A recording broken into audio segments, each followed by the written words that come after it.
What's up, everybody? Ross Madden here. Welcome to the show. I'm on my evening walk, but I'm having some thoughts about the false two-party divide that's actually real. So, it's well known that we have two political parties in America, Democrats and Republicans. A lot of people say that they are actually two sides of the same coin, and in a lot of ways they are. But in certain ways they're not, and I will get into why they're different and why that's really important that we distinguish who is really with pro-America, who is America first, who is MAGA, who is with Trump. That's really what it's all about, and this is why. Trump has actually done more than I ever thought he could possibly do.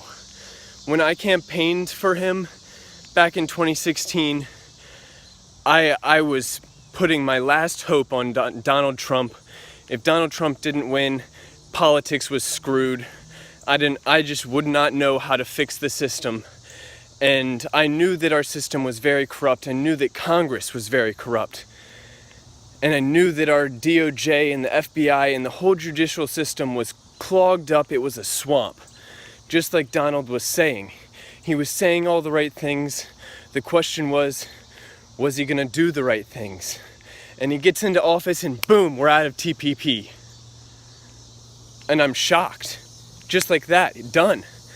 And he's been pushing for a wall the whole time. And while immigration is clearly becoming a bigger and bigger problem in America, whether you think a wall is going to solve it or not, he's doing something. He's supporting ICE. He's pushing for border security. So, whether you think it's a big problem in America or not, there are lots of places in America where immigration is not a big issue. But there are also lots of places in America where everyone cares about it because it's a huge issue. So, I think you have to respect that not everybody feels the same way, and more than half the country voted for border security when they elected Donald Trump. So Donald Trump's done more than I ever thought was possible. So it's time to hop on the MAGA train. It's time to get on board. This train has no brakes.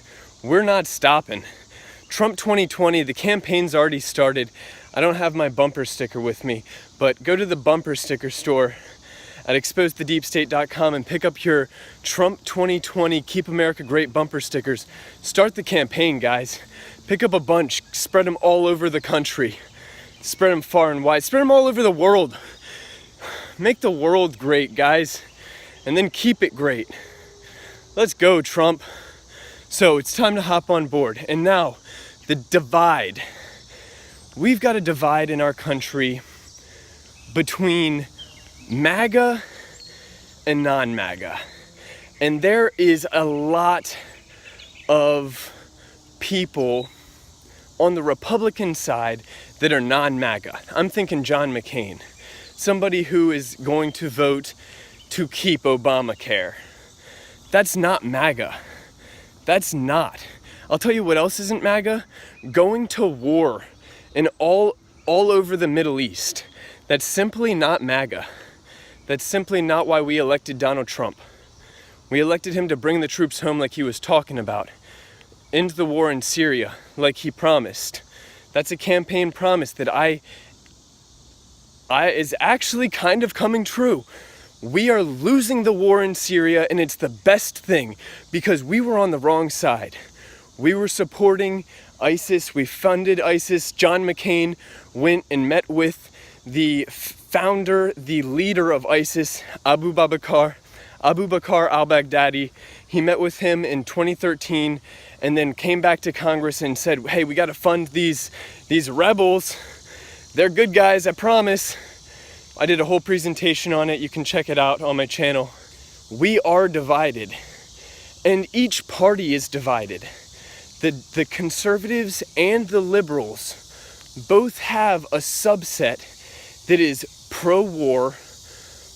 Obama was pro-war, and guess how many Democrats came out and protested the wars when Obama was dropping those bombs? None. So the whole Democratic Party, every one of those senators and congressmen that you elected, block voted for the war with Obama. I didn't hear anyone protesting. I only heard a few conservatives protesting, namely Rand Paul. Rand Paul was one of the only people who, even today, even when Trump is in office, says we should not be meddling in foreign affairs. And we should bring the troops home. There's no point spending all this money on conflicts that don't involve us. And he's right. We need to bring the troops home. Save all of that money. And it is so much money. I think that's going to end up being the real thing. Trump cares about money. Trump's going to realize that we need that money at home. We don't need that being spent in the Middle East. And speaking of spending, Rand Paul, since he's on the Appropriations Committee, he did an investigation into some spending we were doing in Afghanistan. He sent two of his guys to Afghanistan to look at this Marriott hotel that we built. We spent $60 million building, and it was this dilapidated building. Just this piece of crap building that it was completely abandoned. 60 million US taxpayer dollars, just straight down the drain. Like, what are we spending that on? What could we be spending that on here? We could have new pipes, fresh pipes for so we're not getting lead poisoning in 5-10 years. Like, we can spend that money on renewable energy. We can spend that money so many different ways. And it doesn't have to be spent on wasted buildings in the Middle East. That's just, and there's no checking. The only person checking is Rand Paul. So we have to end that spending. We have to cut the spending off. And that's not conservative. Big spending in the Middle East, that's neoconservative. That is John McCain, that's Lindsey Graham conservative spending. We need real conservatives, anti-war conservatives, who recognize that a freaking huge budget, a huge portion of our budget, $700 billion this year, goes to our military, our war machine. We need to cut that spending. I know Donald Trump's happy to have it now because he's commander-in-chief, but geez, it's way too much money. It's way, way too much money. But guess what? The anti-war party is not the Democratic Party. The Democratic Party is pro-war. That was Hillary Clinton, that was Barack Obama, that started the Syrian war, that started the Libyan war. Those places are in civil war now. Not Syria. Syria is kind of in civil war. But Libya is in civil war now because we uprooted a legitimate person, a legitimate president. When we uproot a legitimate president, a duly elected president, think about what would happen in America. You have to compare that to what would happen if Robert Mueller's charges stuck. If Robert Mueller said, oh, we got Trump on collusion, and then he just arrested him and took him to jail, and that was that. Think about what would happen in America. Tens of thousands, hundreds of thousands of people would be in the streets calling for Mueller's head. There would be a civil war on our hands. And that's exactly what happens in these foreign countries. They end up in civil war whenever we go and unseat the CIA. Sorry, not we. It's the CIA. It's not even the American military.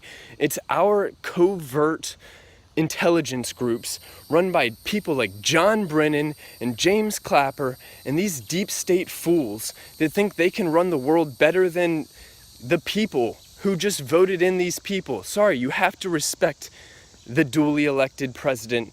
That's just what you have to do. You have to win by election. You can't just say, oh, this protest means we have to unseat the Iranian leaders. And that is going on in Iran. Right now, we are saying that Iran's leaders need to go. Q is saying it. And Giuliani just left an article on or it got posted on on Drudge Report, saying that the Iranian leaders will soon be uprooted. And this propaganda, this anti-Iranian propaganda, is very dangerous. If it actually occurred, Iran would end up in a civil war because their country is too smart. They would know that we did that. Their country already knows that this uprising is coming from America. And it's because America and Israel do not like that Iran is protecting Syria and Assad. America, the CIA, and Israel do not like that Iran stabilized the Middle East because the CIA, Israel, and America, those militaries, are trying to uproot the Middle East and take the oil that they're standing on. And that's just completely illegal. It's not going to happen on our watch. We're going to talk about it. We're going to call them out. That's the end of my walk. I'm home. So thank you guys for tuning in.